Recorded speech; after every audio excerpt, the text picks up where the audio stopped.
yan ang pare. Kasi ang pare dyan, pag nandiyan mabasbasan, lalo ka magpunta ng impyerno. Saka yung tubig niya, kinuha lang yan dyan sa pusit. Wala.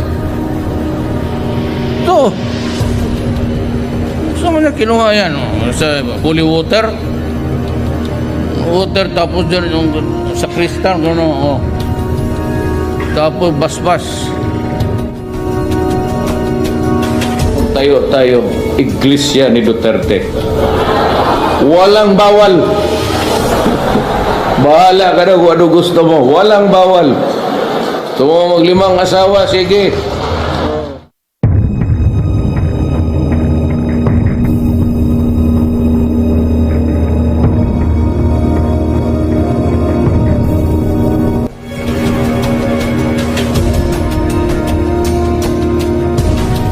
I challenge you now.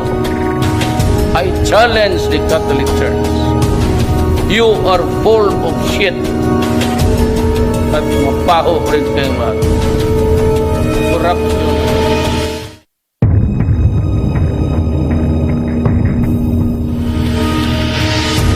And God was lonely.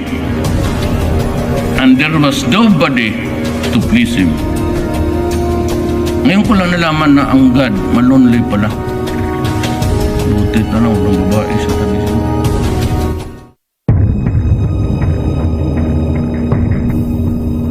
God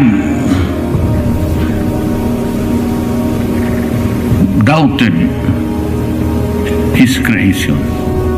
Tinawag na yung ahas, tapos binigyan niya ng apple. Kinain ni Eve. Tapos si Eve, ginising si Adam, kumain ka rin. So kinain ni Adam. Then malice was born.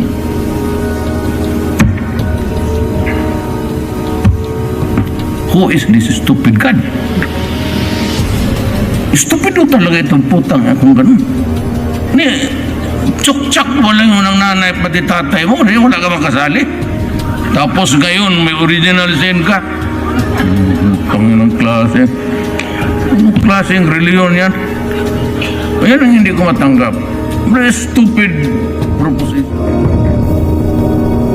Not everything in the Bible is true. Sino nag-publish yung Bible na yun?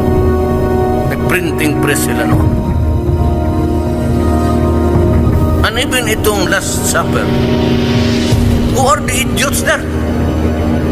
Basta na lang ginawang santo, ito ang mga to sa painting, San Isidro, San Pablo, St. Jude, Santo Rodrigo, sino na lang? Your God is stupid. Totoo naman.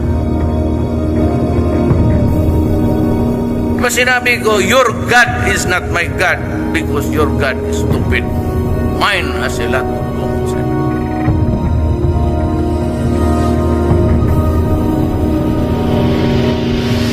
Putang ina kayo mga pare, election kayo. Sir, some are saying you should apologize for the public. No, I will not do that. Okay. Definitely. Not in a million years. Putang ina ka, umuwi ka na. Putang ina ka, umuwi ka na.